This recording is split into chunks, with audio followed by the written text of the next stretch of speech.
Hey everyone, welcome to Into the Bytecode. My guest today is Gubsheep, the builder behind Dark Forest. Gubsheep and I met at a research workshop hosted by the Ethereum Foundation early on in his journey of working on Dark Forest. And then I had the good fortune of being a counterpart for him and the team as they've built Dark Forest into the game that it is today. Dark Forest is a uniquely crypto-native game, and I think embodies patterns that we can all learn a lot from. It's a game that takes place in a procedurally generated universe that's shared by all players, where the smart contracts enforce the rules of the game, but where they don't leak information about what each player is up to. In this conversation, we talk about how they use ZK SNARKs to enable this core game mechanic. And then we talk about how Dark Forest has organically built a community of players and developers, how early DAOs are participating in the game, how Dark Forest might interoperate with other games in the near future. And we also have a good discussion on layer 2s and the trade-offs involved in choosing a scaling solution. I really enjoyed this conversation and hope you do too.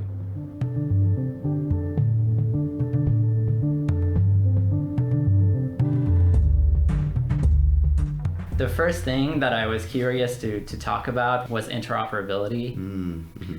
And I know you wrote this piece about it, and to me it seems like this applies to gaming, but also to crypto products and protocols otherwise. There's a weak version of interoperability, which is saying that, okay, I have my product, I have a web UI, and it's not using the blockchain for all that it can do because you're still requiring the person to use the same front end and the same client. On the other hand, like what you've been doing with Dark Forest is the only thing that's anchoring this game together is this core smart contracts, right? And you're almost purposefully encouraging people to like build different clients and whatnot. So I'm curious, was this clear to you from the beginning that there's this spectrum, and like how has your thinking about this evolved? Yeah, for sure. I really like the word that you use here, spectrum, to describe the different ways that we can think about interoperability. I think interoperability, or like the full promise of interoperability that a platform like Ethereum offers, is really going to be much more than just like, I write my smart contract and like technically anyone can connect to it. It's technically permissionless. It really involves all these other components like building and designing for third-party development from day one and treating third-party developers as first-class users as well. And things like, adhering to not just like the strict standards that have been set up for things like NFTs or whatever else, but making it easy for players to integrate that, or like other third-party services or applications to integrate what you're doing with what they're doing. So I think for us with Dark Forest, one of the things that was exciting to us from day one was this idea that you could have a game that is client agnostic, a game where things like bots and scripts and automations and other utilities that players might write on their own custom front ends are first-class features of the game. The game can be played in multiple ways. It can be played from zkga.me. It can be played by locally running source code that we provide. It can be played by like rolling your own client or modifying any of the above. So yeah, for us, like we've always felt that we would achieve some of the most interesting outcomes if we could make that a priority from, as early as possible. We didn't quite hit this with the first few releases of Dark Forest, but over time I think we've been getting better. And this, like, there's so many more dimensions to this as well, like smart contract interoperability that we're wanting to explore too, and it's an open question, what are the best patterns to expose those things? Yeah, so this the idea of people writing their own clients or developing plugins around it, like that sounds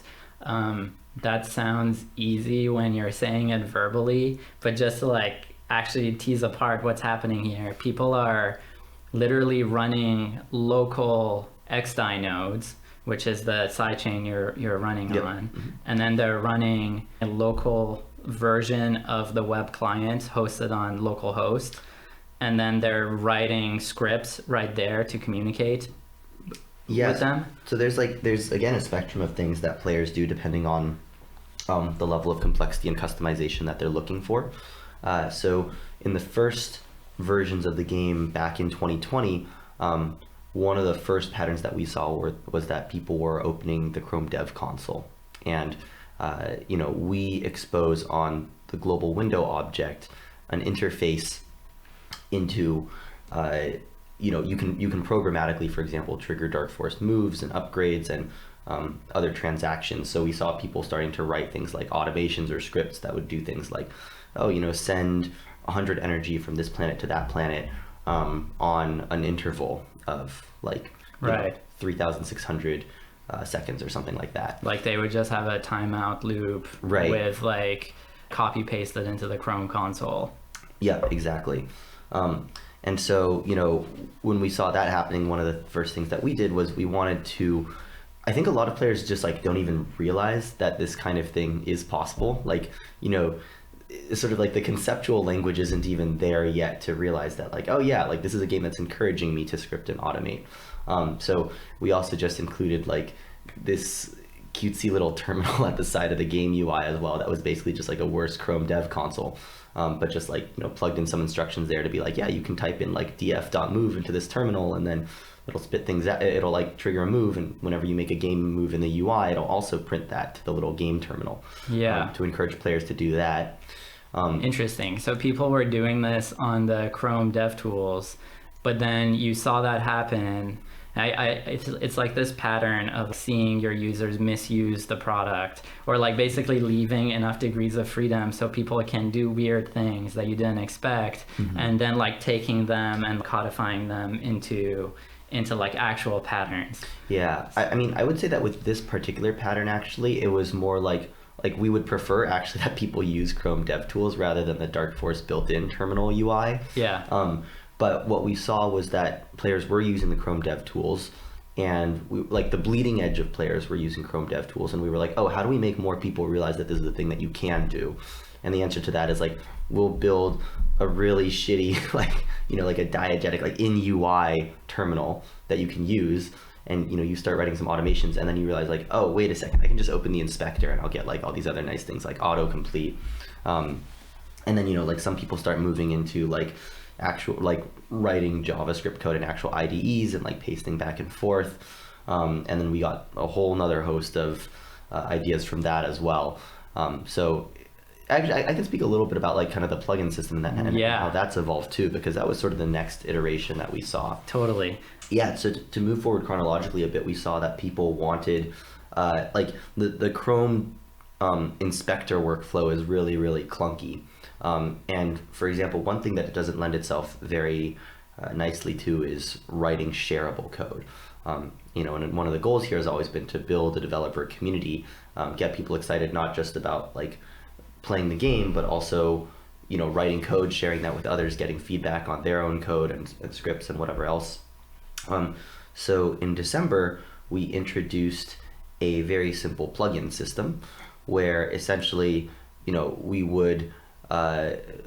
have an environment where you can write code into and load custom code into the game, and it has access to programmatically interact with all of the objects in the Dark Forest client. So for example, it can interact with the core Dark Forest game manager object, which allows plugins to do things like schedule moves in the future.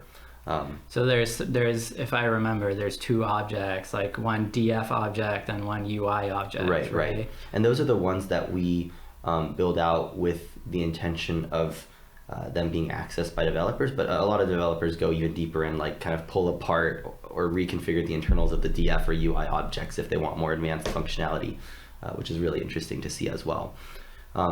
So now you've got this plugin system where you can basically copy paste a snippet of code into one client, and then pull that out and share that with someone else, and they can have a similar functionality. And now I think when a lot of developers are writing plugins, they're writing plugins with the intent of those plugins being able to be consumed by other players, which is in my head kind of the next step here from just hacking around in your own Chrome Dev Console.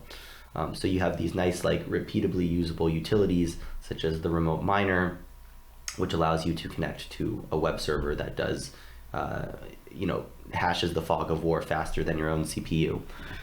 You've got like the remote snarker, which allows you to offload the burden of snark-proof computation onto another web server, and things like repeat attack, all the way up to like very complex plugins that are essentially using like heuristics to conduct a war against another player in an entirely automated fashion. Like it's like war strategies baked into plugins. Right. I feel, just speaking about the snark prover, like maybe it's worth just briefly talking about how snarks are used in the game. It's basically the universe is being mined, or I mean, you explain it. You'll probably do a better job. Yeah, for sure. So the core mechanic behind Dark Forest is that when you initialize into the Dark Forest universe, which is this like really big, infinite, procedurally generated universe of planets and other celestial objects, you are initializing into a massive cryptographic fog of war. So initially, when you load into the game, you don't know where other players are, you don't know where other planets are, you only know the location of your own home planet. And what happens is, over time, you're essentially going to be doing proof of work, something analogous to proof of work mining, to compute what are the locations and points of interest in your neighborhood. So, essentially what's going on is that you're like running computation in order to lift the cryptographic fog of war. Now, the smart contract is also, and anybody just like looking at the blockchain is also not going to be aware of the exact locations of planets or players or anything like that. All the smart contract has is it has commitments to locations uploaded by players. So when you initialize into the game, you submit a commitment to your home planet. Now, the game still has to verify, though, that actions that you're taking are valid. So, for example, planets have a range stat, and you can't move, energy from one planet to another beyond the range of the origin planet. Yeah. So how it checks that is that even though locations are hidden and the only thing that the chain sees is commitments to locations, players can publish zero-knowledge proofs that moves between the locations underlying two commitments are indeed valid. And that allows us to preserve the cryptographic fog of war mechanic while still ensuring that all moves actually are happening in accordance with the rules of the game. Yeah, it's easy to not realize how crazy this idea is, right? That there's a shared universe, that there's no central party keeping this. It's literally stored on an Ethereum smart contract, and anyone looking at it can't see anywhere else in the universe other than where they are themselves. Yeah. And then the moves, like the patterns of expanding from where you are governed by these like snark proofs. Right. Yeah. It's really interesting. I mean, like another framing of this sort of thing is that it's an uncheatable game where even the core devs can't know where you are. Yeah. It's, a protocol for location and movement that everybody gets to buy into. Yeah. So then back to the remote snarker, is it called? Mm-hmm. Plugin. So basically the way the game worked out of the box was you would open your web browser and like your just Chrome instance would be like hashing, I don't know exactly how the mining like works, but it would be in a spiral around. Right. It hashes in a spiral, and that takes a lot of time. And basically, like, people have been spinning up AWS servers and like running this process remotely there. Yeah. And so maybe this is an interesting foray into, obviously this game is on Ethereum, and items that are inside this game will be valuable, right? For one. Yeah, I mean, I guess, well, we have seen things like artifact NFTs start to transact for, small to medium-ish amounts of value, but that's not something which we try to deliberately have a hand in. It's something that I think is organically happening. Right.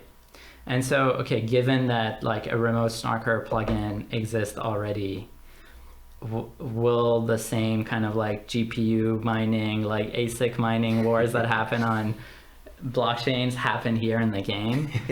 Basically, like reaching to the asymptote of what the things you're mining are worth. Like people will spend that much money mining the universe, right? Yeah, I mean, I think it's really interesting. We are seeing people spend like hundreds of dollars on like AWS or DigitalOcean droplets to get more compute for being able to mine the universe faster. I think that like, well, one difference here is that once one person has mined an area of the universe, if you trust them, they can just like sell you that data, and you know, you can resell it. And so I think it's like, it's somewhat different from just like, you know, hash power is worth a certain amount of dollars. Like now there's all these interesting questions about like the topology of the map and the location, and like what pieces of information do you want more than others, or like what sellers are more trusted than others.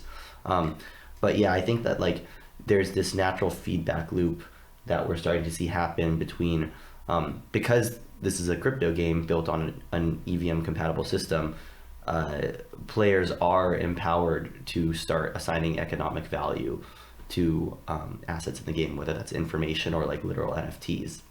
And because of that, players are in turn also more willing to spend money on things like mining power, or even like buying patches and plugins from other players too. Yeah, totally.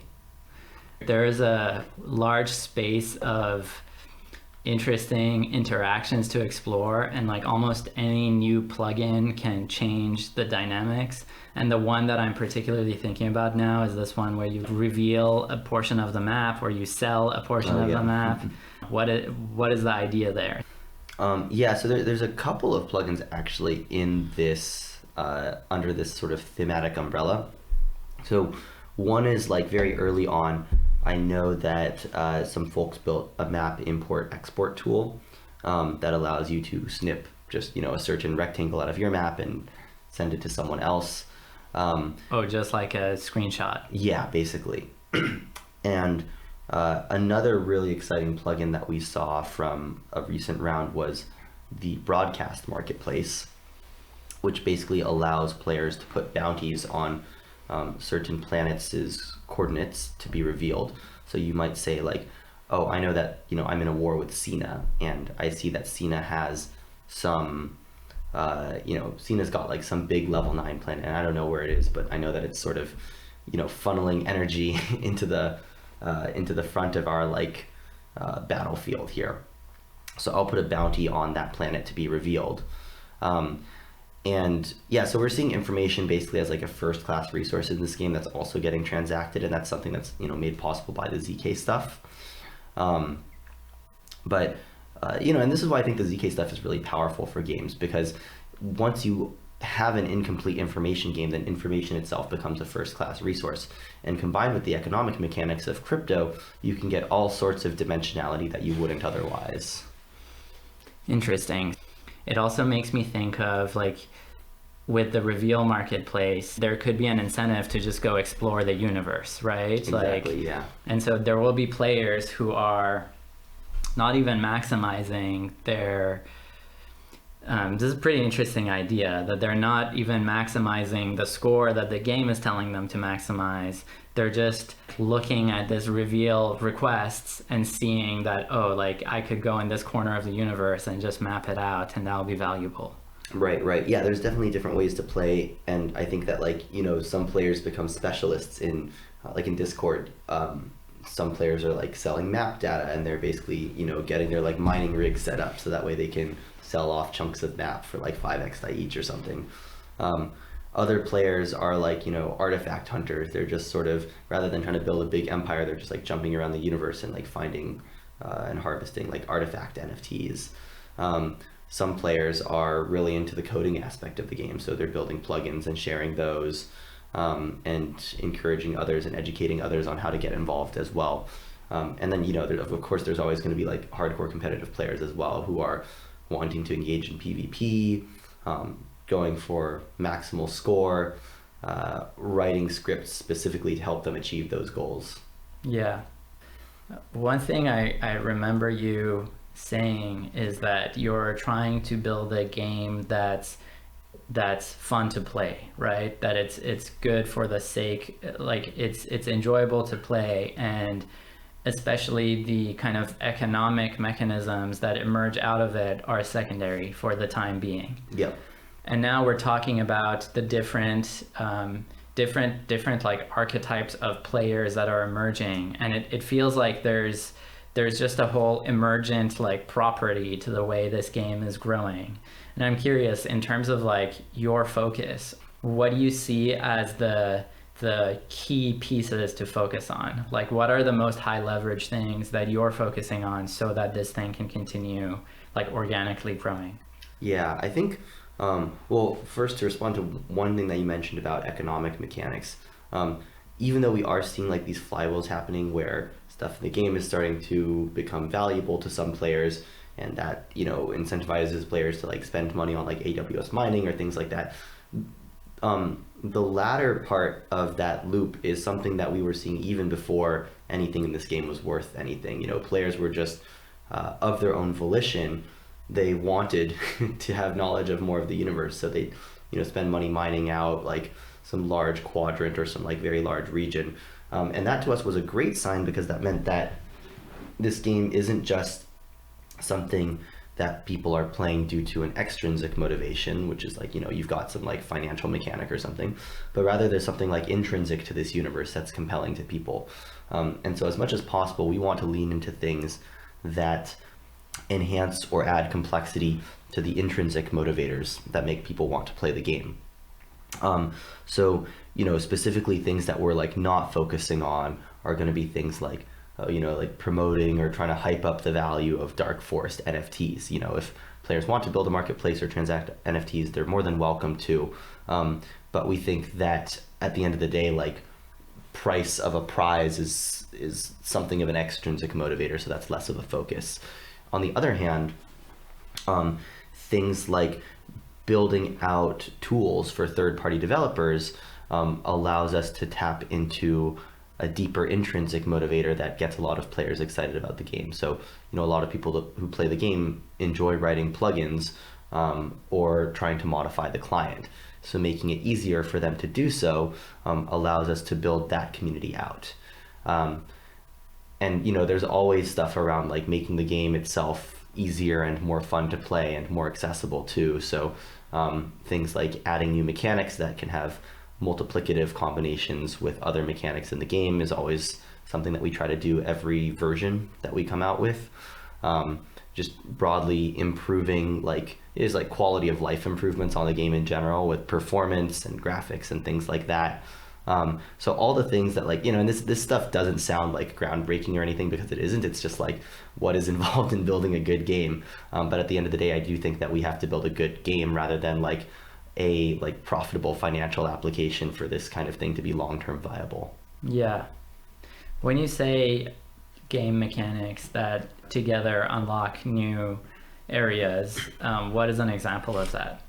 Yeah, so like this last version we introduced, so for those who aren't familiar, there are items that you can discover on certain Dark Forest planets that are called artifacts, and these artifacts basically grant power-ups and stat boosts to different, you know, planets that you own that you might choose to deposit them on. So, for example, if I discover like a spaceship artifact on one planet, then I can activate that I can move that artifact around my empire and then activate it on another planet, and that planet will get like a range boost. So last version we introduced artifacts with status effects that are more than just passive stat boosts. So we introduced wormholes that allow you to basically connect to faraway planets and speed up any moves that go between them. We introduced the photoid cannon, which allows you to fire off like a single very powerful attack from a planet, and it's consumable, so this is like a one-time use thing. We introduced like a planetary shield, which allows you to give like a one-time like very strong defensive bonus to a planet of your choice, and, you know, like various of these sort of like active status effect artifacts.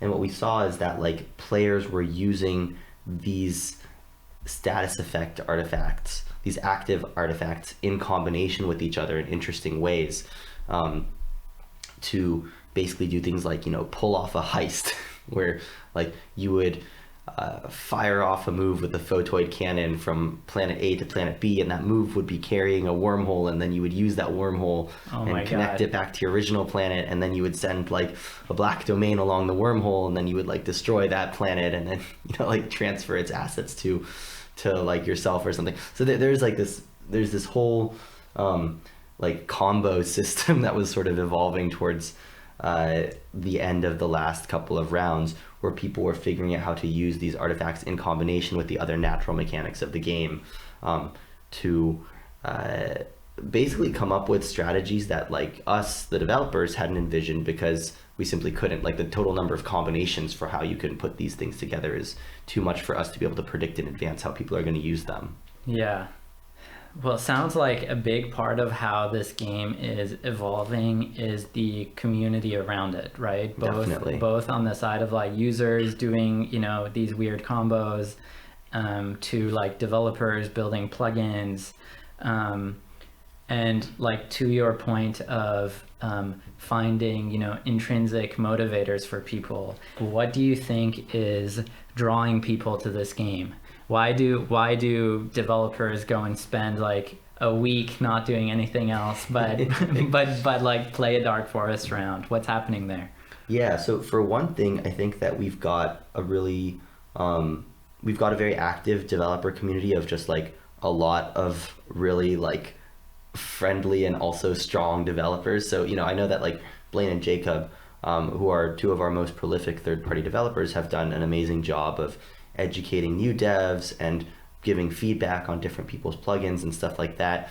And there's an effect that I think starts to happen where it's like, if you're joining this community and you're seeing all these other people like create and share all this cool stuff, you feel that you might want to participate as well, and you'll get like some like street cred for coming out with like a really awesome or creative plugin idea or a really like neat piece of technology or infrastructure that other people can use.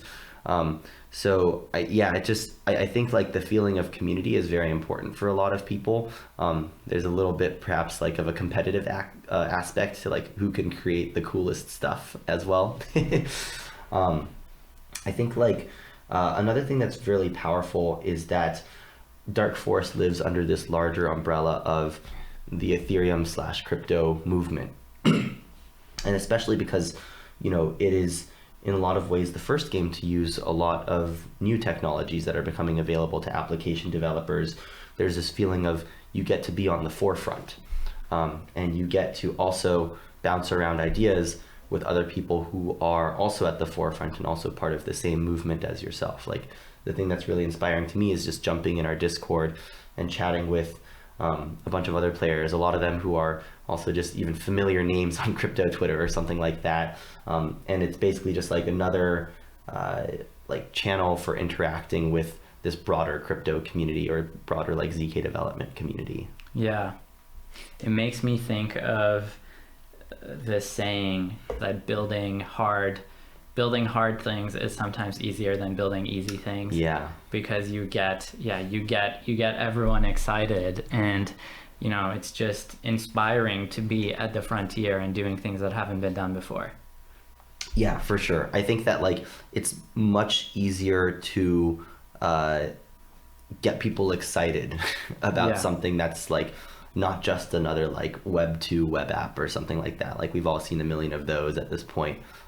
When there's something new going on, like it's going to drive a certain kind of person who is naturally like curious and eager to innovate.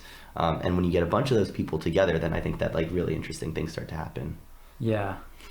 And maybe it would be cool to talk about how Blaine and Jacob found this game. Oh yeah. And I feel like there's almost this like evolutionary history of like how various interesting people have found Dark Forest and then been a part of it going to its next stage. Yeah, so Blaine and Jacob discovered the game very early on, I think either in version 0.3 or version 0.4.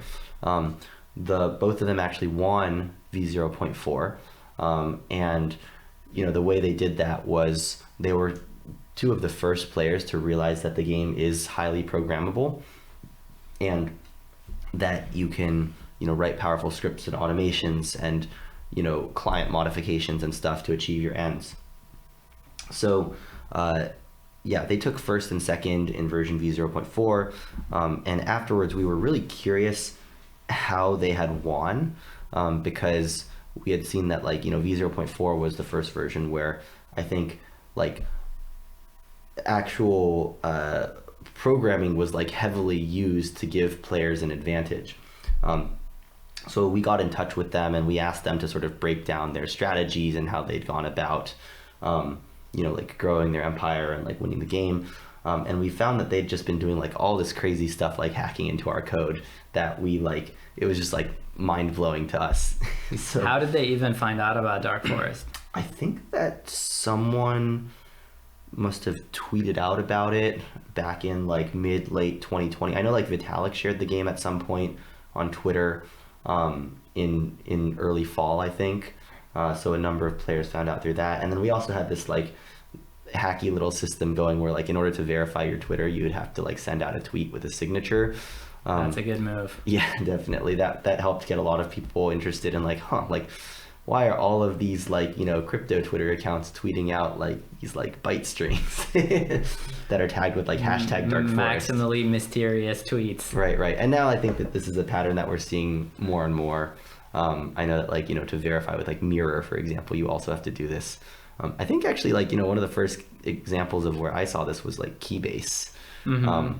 Like, you know, a couple of years ago, if you wanted to verify your Keybase account, you had to like tweet out, and that was pretty cool to see. But anyway, so yeah, they found the game, I think, through Twitter. Won version v0.4. We got in touch with them, tried to figure out like what the heck they were doing to play this game so effectively. And then since then, you know, like we started sharing our vision with them of this like very programmable, interoperable, you know, blockchain based game, and they were super excited about that. So ever since then, we've been going back and forth, you know, getting feedback from them on third-party tooling to help out with other third-party developers, and, you know, getting ideas from them as well about like how can we make the game more friendly both to players and programmers.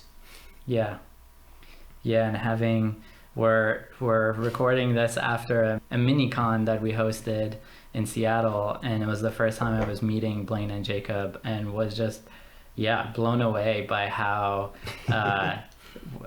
excited they are about the different directions that this game can go in, and are like just coming up with all these like crazy ideas that I wouldn't have thought of, and also how good they are as engineers. Like they're like really solid engineers who are just working on this game because, you know, it hooked them. Right. And it really does speak to the power, I think, of having like an open ecosystem and an open community.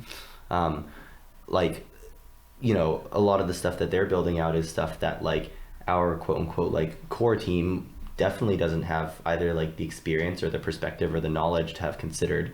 You know, and we see that also with players like, I know DF was doing a ton of interesting stuff last round as well, with like, you know, they assembled a team that operated like a multi-sig wallet and, you know, had like various different specialists. What's DF DF was a like team of players who in the last two rounds, they scored really, really highly, and their strategy was essentially realizing that a single account doesn't necessarily have to map to a single person. Oh my God. So, you know, once you have this like realization, I think it opens up like a really wide range of strategies. You can assemble these like teams or DAOs that have, you know, people in different time zones. So that way you can always be active. Player that's awake 24/7. Exactly. So you know that you're like never gonna have like a lot of players have the problem where like, you know, you go to sleep and then you wake up 8 hours later and like someone 12 time zones away from you has just like taken like the eastern portion of your empire or something like that. So, you know, and then beyond that, you can have certain members of the DAO who are specializing in like negotiation or in writing automations. You can have players who are, you know, feeding like sub empires into the main empire by like, conquering foundries and then transferring them into the main empire's account. Wow, there could be full incentive systems. Like they don't even need to be cohesive units that are playing these things. Yeah, it could be just self-interested like parties that are right. running different portions of this empire. Exactly. Or they could even be different players, right? Mm-hmm. And like they're all bound by smart contract someday. And yeah, so that stuff's really cool, and it's another example of a thing that like our like core team definitely would not have thought about on our own, because we're not experts in DAOs, and we haven't, we come at this more from the angle of like, oh, we want to build a cool video game. Like, what kind of cool video games have we played in the past? So that's been really cool to see. And yeah, I think like, all of these things are like, we get to harness the whole power of the whole creative energy of an entire community when you do try to make the game open from day one. Yeah. I think maybe this is a good segue to talking about the future of this game. And you're really leaning into this direction of openness, helping, an ecosystem be built around this, and even interoperating with other games. And like, what are some of the things you're focusing on there? Yeah, so I think that one thing that's really exciting about crypto native games is that they can permissionlessly interoperate with each other. So for example, we're in contact with a team that is building a new game, ZK Dungeon, which is sort of like a dwarf fortress or dungeon keeper like game, but on the blockchain and using ZK tech. And the exciting thing about that is that without having to, with a big asterisk, because there's always, you need to build developer tooling and whatever else. Mm-hmm. But technically, without being in communication with us, a team like the ZK Dungeon team could just decide that they're going to hook into the Dark Forest Artifacts contract and like create mechanics like, if you drop your Dark Forest pyramid into your ZK Dungeon cave, then that like powers up all your units in your dungeon or something like that. And that makes the Dark Forest pyramid something more than just like, an item in a specific game that's only been granted value by virtue of being in that one universe. Like, now the Dark Forest pyramid is something that you can kind of like pick up and walk around with throughout an entire ecosystem of crypto worlds. So interoperability and having multiple games that communicate at the interface level seems like a really, really powerful thing. How do you think that would impact like the strategies people use within one game? Because now there's like external incentives, right? Like, definitely. out of the system, there's like other reasons why people would do certain things. Right. I mean, and I can only speculate on this because we're still so early, but one thing that I think about here is that, some people are going to be better at or are going to care more about their identity or reputation in like one universe versus another, or their ranking in one world versus another world. So perhaps we would see like natural like specialization.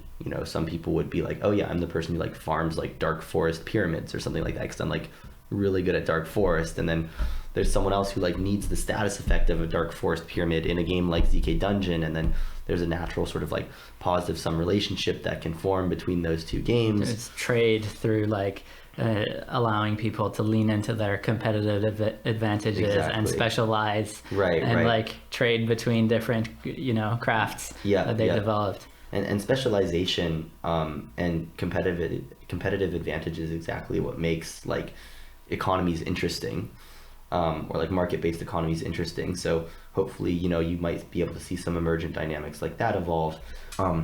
But yeah, like, we're really excited to try to see that world through. And to that ends, this project to us is not just about building Dark Forest, this one single game. It's about trying to figure out with all of these other stakeholders and voices in the room, like, Blaine and Jacob building Project Sophon, and DFDAO experimenting with what the future of like guilds might look like in games, or all of our other third-party developers, or the folks working on ZK Dungeon.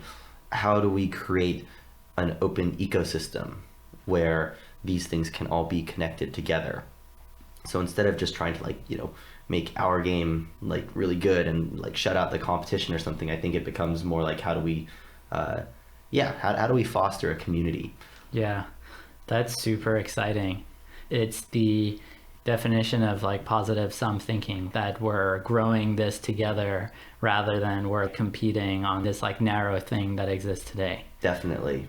Right. Yeah. And I think that like, it's so much more powerful to have, let's say, a handful of games that all interoperate with each other rather than a bunch of like siloed individual experiences. I mean, that's what crypto is all about. So Yeah. Have you been inspired in your thinking in this way by any particular other like ecosystems or things that have been built in the past? What's played a role in like shaping your worldview here? I think that the biggest inspiration is definitely the Ethereum ecosystem itself. I think just looking at how, even following like, the way that the Ethereum Foundation has gone about decentralizing Ethereum, like not just the technology, but also the community. You've got this ecosystem of like research organizations, nonprofits, companies, individual developers that all sort of like work together in this harmonious and positive sum way. And it is sort of unconventional, because like the first thing that I think a lot of people might think about when you're trying to like build something successful is like, oh, how do I build my like company and make sure that it's got like hard moats that allows it to, uniquely succeed and like fend off competitors or something. And I think that there's something of a paradigm shift that has to happen when you're working on a technology landscape whose affordances like naturally lend themselves to explicit positive sum games. So thinking about now, like, how do we actually like foster healthy competition and in turn like channel that competitive energy into cooperation in different ways as well. So yeah, the Ethereum ecosystem I think is really unique in how it's gone about evolving, and hopefully that can provide a lot of lessons for us if we're really wanting to build this kind of ecosystem of crypto native worlds as well. Yeah, totally. Do you like we were talking about how this could evolve, and like there's so much here, but do you see any fundamental bottlenecks or any building blocks that are needed that aren't actually like solved, that are standing in the way, or is it just a matter of doing the thing? I mean, a big question, almost like an elephant in the room for all of this stuff, is the question of scalability. Right now, I know that like moves on Dark Forest can take upwards of like 1 million gas, because there's a lot of, like ZK proof verification is very expensive on chain still. But even beyond that, Dark Forest is just like a complex game. It's, more than just like a contract that's tracking ownership of tokens. It's like doing a bunch of like fixed point math to calculate how far your ships went, like how much energy has decayed on the voyage from planet A to planet B. So, scalability I think is going to be an open question for a while. And I know that, looking at some of the ZK dungeon contract calls, like a lot of those are even more expensive, like multi-millions of gas per transaction. For us, what this means is we're just very actively tracking the work on scalability, both at like the protocol level and in terms of L2s as well. It's exciting to see a bunch of optimistic rollups move closer and closer to production, and also to see the progress on ETH2, which really feels like it's moving at like a pace right now. Obviously also I think like side chains have played a very important role for us so far. XDAI has been just, a really phenomenal environment for us to be running Dark Forest on, and working with and talking with the XDAI team. We're excited to see how they can contribute and how sidechains can contribute to like the larger vision of a scalable Ethereum ecosystem. I think that's probably the biggest question that I have a lot of uncertainty around, but I also know that this is not just a question that affects us. This is sort of like an existential question for the whole ecosystem, right? So in my head, maybe this is also where some of the conversations around like public goods and infrastructure comes in, because it's like, if so many things at the application level depend on scalability work, then what is the responsibility of application developers and entrepreneurs in the space to help support that kind of stuff as well? And that's why I think, these organizations like Ethereum Foundation are so powerful and so important for the ecosystem. Yeah, totally. Well, I think layer twos are, very valuable things to work on. I don't think they're gonna lack in incentives themselves. Yeah, for sure. And I think also like another interesting spectrum that we might see is like, there's going to be all sorts of like trade-offs that are necessary depending on like the security guarantees that your application requires versus like how accessible you need to be. If you're, maybe if you're running a game or something, you don't need the same security guarantees that like an optimistic rollup like Optimism or Arbitrum built on the Ethereum main chain will provide. Maybe like, there's also questions around like how strongly do you need data availability for your application as well, right? Like far into the future. So I don't know, like there's futures even where you could imagine that like, you have like application specific chains spun up or something like that, or you have totally.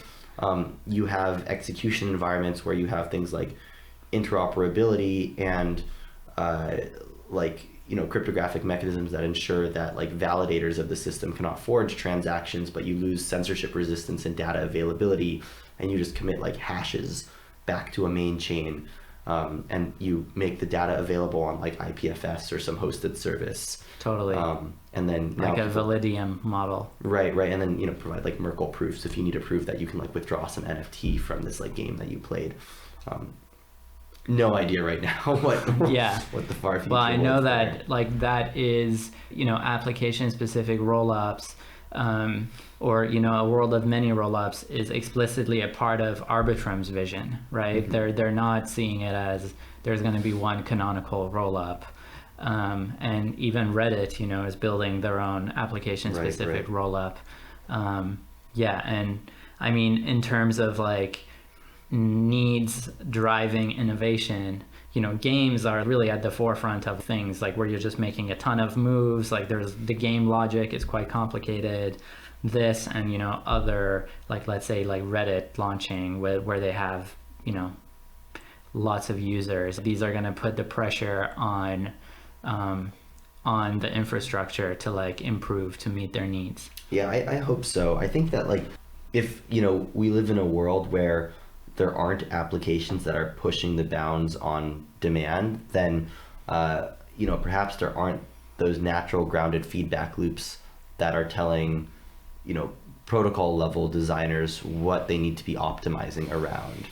So another hope for ZK games like Dark Forest or ZK Dungeon or other things is that they can provide some feedback to people who are thinking about like scalability and stuff, on what needs to be support or what there's demand for support for in the far future. This is something I've thought for a while, and like Dark Forest is a very good example of it, where I feel like applications are like fundamentally a lever for moving the space forward, because one, they build useful things with the technology, right? Like that's their prime motivation, is to like do interesting things. Two, like that interesting thing ends up attracting talented people to work on it. So it's each kind of interesting application is a node that's growing the amount of talent that's in the space, because like they're just attracting people in. Right, and there's a feedback loop that gets built up. And then the last point is that they kind of have needs from the infrastructure, and over time like have to start solving their own problems. And to me, like a Web 2 example of this is Google building Kubernetes, or Google building the Go programming language. Right. And the exciting thing to me though about the way that this could play out in Web 3 is that because Web 3 is fundamentally a more open paradigm, you could see that these the infrastructure that gets built is shared between different applications and different teams, and you have like open standards evolving, rather than individual companies with like IP considerations or considerations about like moat or whatever else having to reinvent the wheel every single time they need like, you know, a scalable like whatever store. Right. So yeah, I think that that's going to be really powerful. Totally. Yeah. Totally. Well, good stuff, man. We've been talking for some time. Yeah. Should we call it here? Yeah, we can call it. Okay. Cool. Thanks so Sweet. much, Sina.